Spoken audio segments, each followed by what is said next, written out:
Bonjour à tous, aujourd'hui on reprend l'étude du traité Brachot. Donc on avait terminé la dernière fois le troisième chapitre et donc on commence le quatrième chapitre, Mishnah, Aleph, première Mishnah. Tfilat HaShahar. Donc maintenant on a parlé dans les trois derniers chapitres de la mitzvah du Kriyat Shema. Maintenant on va parler de la mitzvah de la Hamida, de la Tfila, de la prière. Donc on nous dit Tfilat HaShahar ad Chatzot. La prière du matin, donc Shaharit, on peut la faire jusqu'à midi. Jusqu'à midi.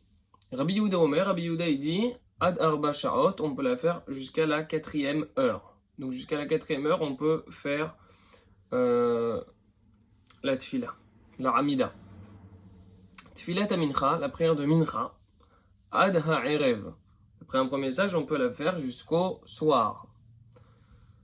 Rabbi Yehuda Omer, Ad Plag mincha. D'après Rabbi Yehuda, il dit jusqu'à la moitié du temps de mincha.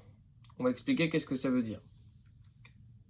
Tfilat ha'erev, la prière du soir, Arvit. En lah kevar, elle n'a pas de limite. On va expliquer qu'est-ce que ça veut dire. Veshel Musafim, Kolayom.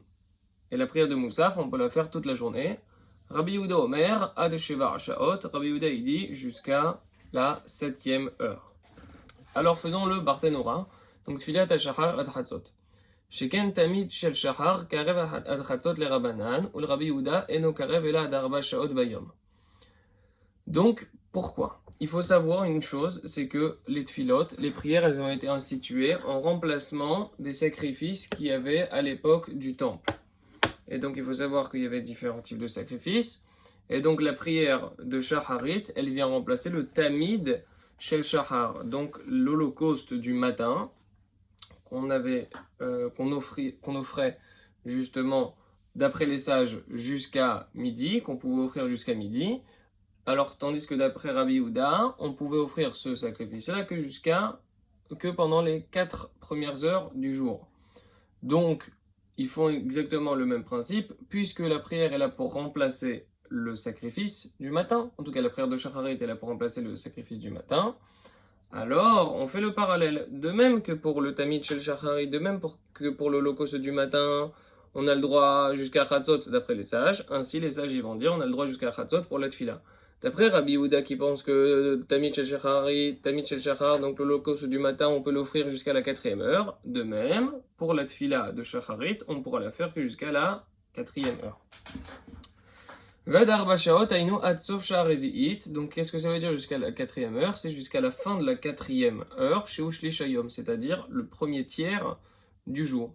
Bisman Shayom Shtem Esre Shaot, lorsque le jour a 12 heures, donc on avait expliqué, en fait, ça c'est une manière de dire qu'on parle de Shaot Zmaniot, donc d'heures temporelles. Ça veut dire qu'on regarde coucher du soleil, lever du soleil, coucher du soleil, on divise en 12. On regarde aube, on regarde sortie des étoiles, on divise en 12 parties égales. Et on regarde la fin de la quatrième heure, tel est le premier tiers.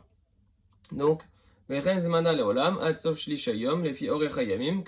les jours soient longs, ou qu'ils soient plus courts, comme on l'a dit plus haut, le Gabe Kriyat Shema, ce qui concerne le Kriyat Shema, et la halakha, celui qui est Rabbanan, ou Rabbi Yehuda, halakha qui est Rabbi Yehuda, la halakha, c'est l'opinion de Rabbi Yehuda, donc les Khatrila, il faut faire la Amida jusqu'à la quatrième heure. En ce moment, je vous parle, nous sommes le jeudi 30 décembre, et il faut savoir que selon les diverses opinions, prenons l'opinion du Magen Avraham, eh bien, l'heure maximale de la Tefila, c'est 10h55, tandis que d'après le Gaon de Vilna, c'est jusqu'à 11h30. Donc on est entre 11h et 11h30, en ce moment le 30 décembre. Et il faut savoir, donc ça c'est pour les jours d'hiver. Il faut savoir que pour les jours d'été, c'est beaucoup plus tôt. Par exemple, prenons en juin, voilà, je vais prendre le 23 juin. Alors il se trouve que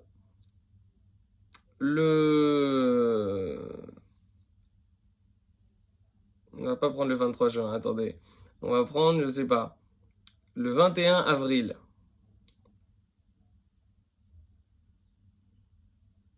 Ah non, c'est toujours kiff-kiff à peu près. Ah, c'est intéressant. Attendez, 17 février.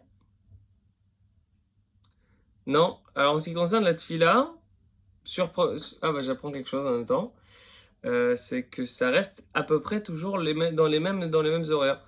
Regardez, si je prends le 13 octobre, par exemple.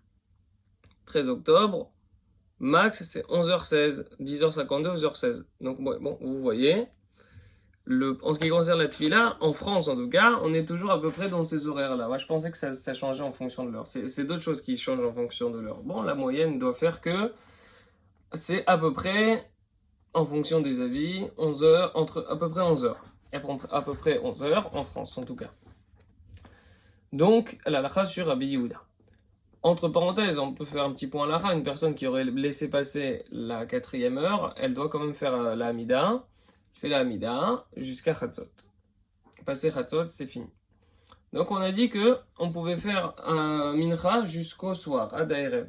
Qu'est-ce que c'est Ad Haerev? Explique le Barthénora, Tfilat Mincha Ad Haerev, Ad Shedershach, jusqu'à ce que ça s'obscurcisse. Rashi sur Brachot, page 26, dit c'est Aïnoud Set Kochavim. Ça fait référence à la sortie des étoiles.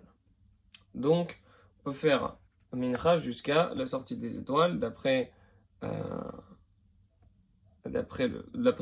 Tanakama, et ad plaga mincha, et tandis que d'après Rabbi Yehuda, on ne peut faire mincha que jusqu'à la moitié du temps de mincha. Qu'est-ce que ça veut dire? C'est un peu contradictoire. Zman mincha ktanahu, mitesha shaot umechetza ad alayla, shem shte shaot umechetza, nimtza plaga mincha shiur chatzi, shiur ze sha'a urvi'a, ופסק ההלכה בזה, דעבד כמר עבד, ודעבד כמר עבד, ורוצה לעשות כדברי חכמים ולהתפלל תפילת המנחה עד הערב, יעשה, ובלבד שלא יתפלל ערבית בזמן זה, שכיוון שמחשיב אותו יום לעניין שמתפלל בו מנחה, אינו יכול להחשיבו לילה ולהתפלל בו ערבית. Donc on explique, là ça a vraiment des implications halachiques, même de nos jours. Hein. Concrètement ça nous parle. Donc on va expliquer, bon je vais mettre quand même de mes notes, pas dire de bêtises. Donc, il faut savoir que le moment désigné par nos sages comme ce qu'on appelle le mincha ktana, donc il faut savoir qu'il y a deux mincha, il y a mincha gdola et mincha ktana. Donc, il faut savoir que le temps de mincha commence depuis la 6e heure 30 jusqu'à la fin de la journée.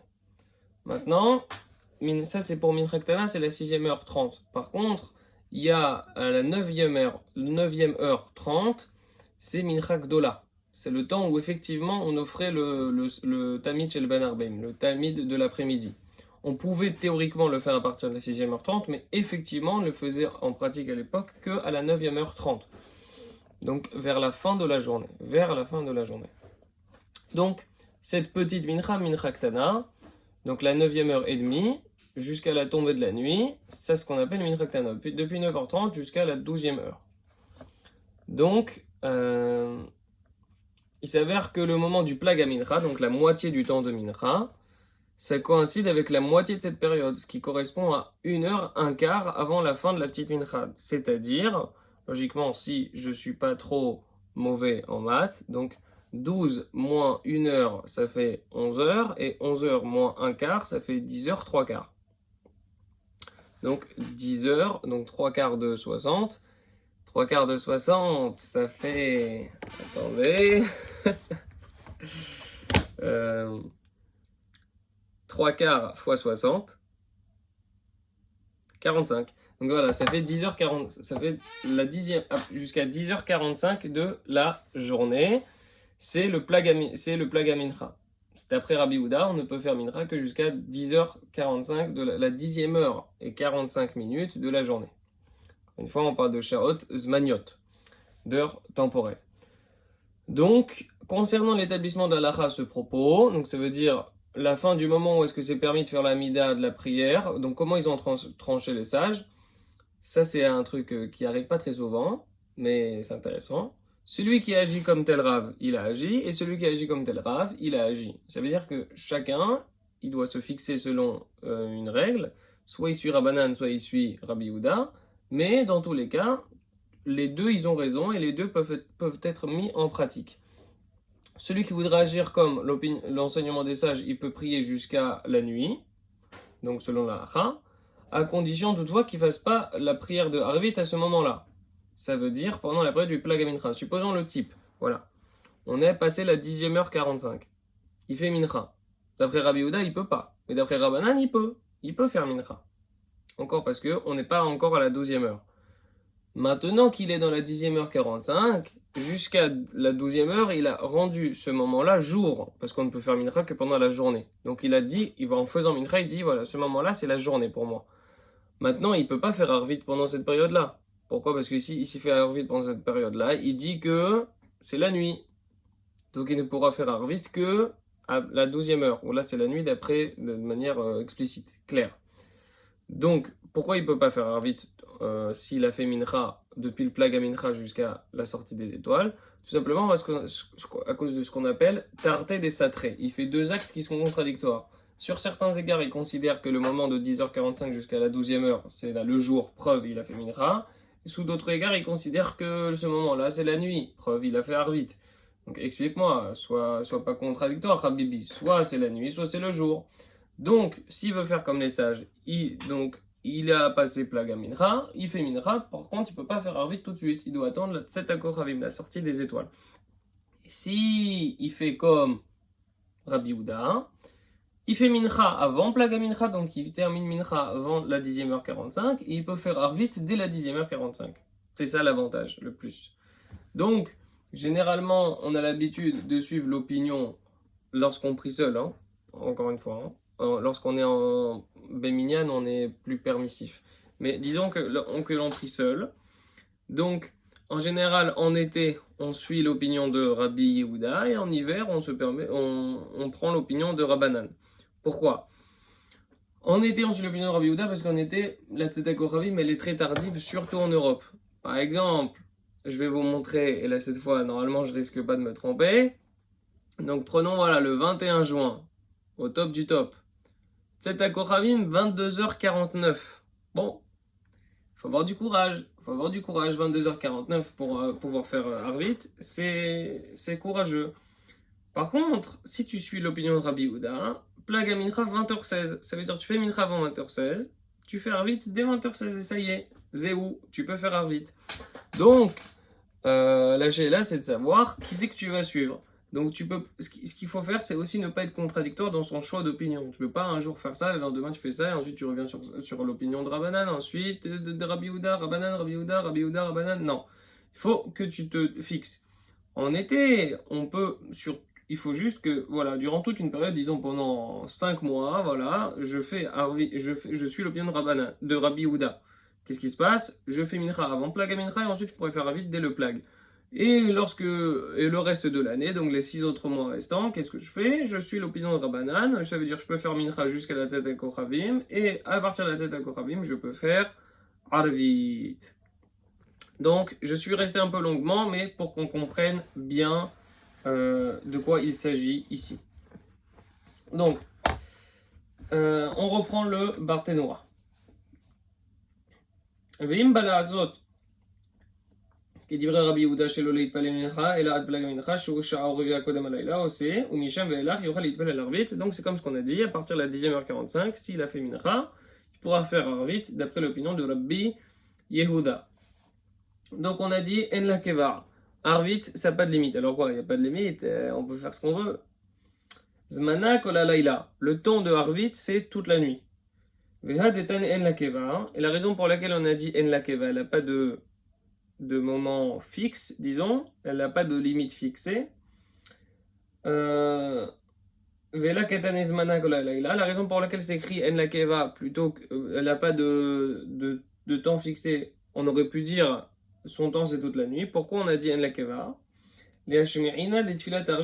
Pour t'apprendre que la prière de Arvit, elle est facultative.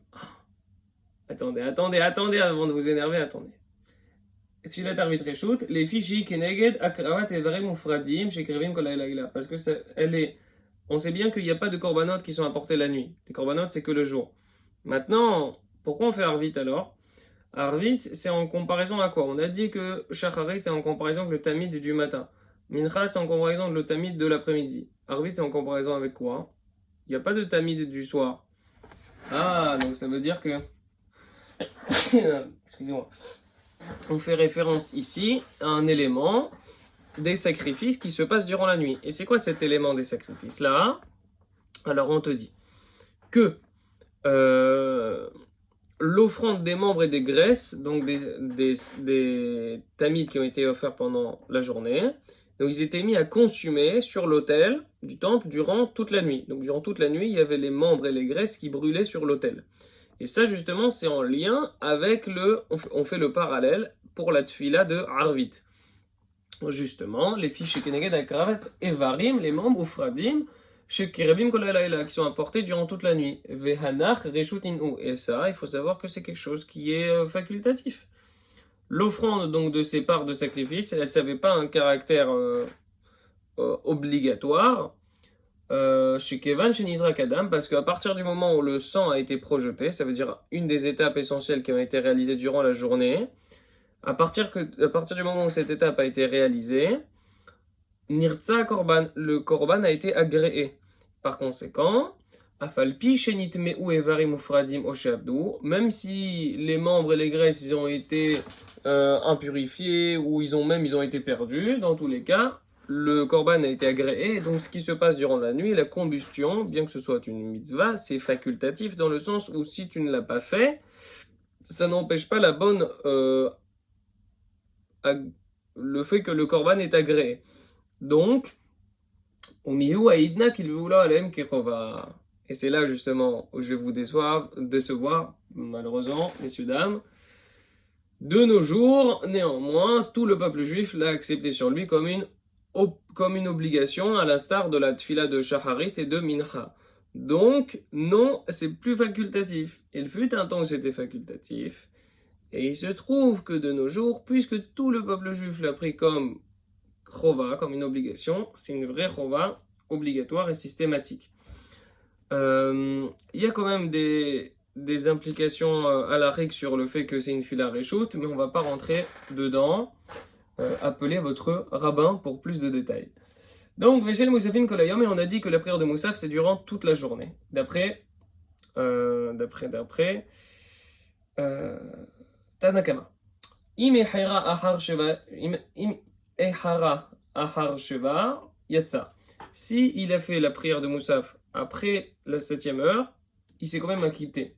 Aval nikra posheya vechen alacha. Mais il est appelé négligent, et telle est la halacha. Donc telle est la halacha qu'il faut faire l'echatrila, a priori la prière de Moussaf, avant la 7e heure. Si la 7e heure est passée, qu'est-ce que tu veux que je te dise? Fais, c'est encore le temps. Mais sache que tu es appelé pochéyard, tu es appelé négligent, pire, fauteur, pécheur. Mais quoi qu'il en soit, il faut faire avant la 7e heure. Et si la 7e heure est passée, tu peux encore le faire jusqu'à la fin de la journée. Donc on résume ce qu'on a vu aujourd'hui. On avait justement... On va résumer le début de la prière, la fin de la prière en ce qui concerne la prière de Shacharit, Moussaf, Mincha, Arvit et les différentes opinions. Donc, on commence. On va résumer. On va commencer les débuts de la prière. Début de la prière de Shacharit, c'est Netzahama, lever du soleil. Début de la prière de Moussaf, c'est après la prière du matin. Début de la prière de Mincha, c'est après 6h30 journalière. Ça veut dire on regarde les 12 heures, on regarde 6h30, à partir de la 6e heure et demie, on peut commencer à faire Mincha. Et le début de la prière du soir, on a vu que c'était une divergence d'opinion entre Rabbanan et Rabbi Yehuda. D'après Rabbanan, c'est à partir de Tzetakot Ravim, alors que d'après Rabbi Yehuda, c'est à partir du Plag à Mincha. Maintenant, on regarde les horaires de fin de la prière. La fin de la prière d'après de Shacharit, d'après les sages, c'est Chatzot. D'après Rabbi Yehuda, c'est la 4e heure. La halakha est tranchée comme Rabbi Yehuda. On doit faire Shacharit jusqu'à la 4e heure. Si la 4e heure est passée, on fait jusqu'à Chatzot. La fin de la prière de Moussaf, c'est toute la journée d'après les sages et c'est jusqu'à la 7e heure d'après Rabbi Yehuda. A priori, il faut faire jusqu'à la 7e heure. Si la 7e heure a été passée, on a toute la journée. Fin de la prière de Mincha. D'après les sages, c'est Shkiat Achama, c'est le coucher du soleil. Donc en fait, non. Tout à l'heure, on avait dit que la fin du temps de Mincha, c'était Tzetakot Ravim. C'est faux. C'est le coucher du soleil. On va voir que, en termes de l'Acha Lemaasé, en Bediabad, a posteriori, on a encore 13 minutes pour pouvoir faire Mincha parce qu'on est dans un doute. Et quoi qu'il en soit, les Khatrila, c'est jusqu'au coucher du soleil, Shket Achama, et d'après Rabbi Yehuda, c'est jusqu'au Plag Amincha. Plag Amincha jusqu'à la 10e heure 45. Et enfin, Tfilat Arvit, la prière du soir, c'est quand le fin du Zman, c'est toute la nuit. Toute la nuit, c'est jusqu'à l'aube, jusqu'à Alot Hashachar. Donc si j'étais un peu vite, c'est pas grave, mettez pause, revenons en arrière. Tout a été dit, j'espère avoir été clair. On se retrouve très bientôt pour la deuxième Mishnah.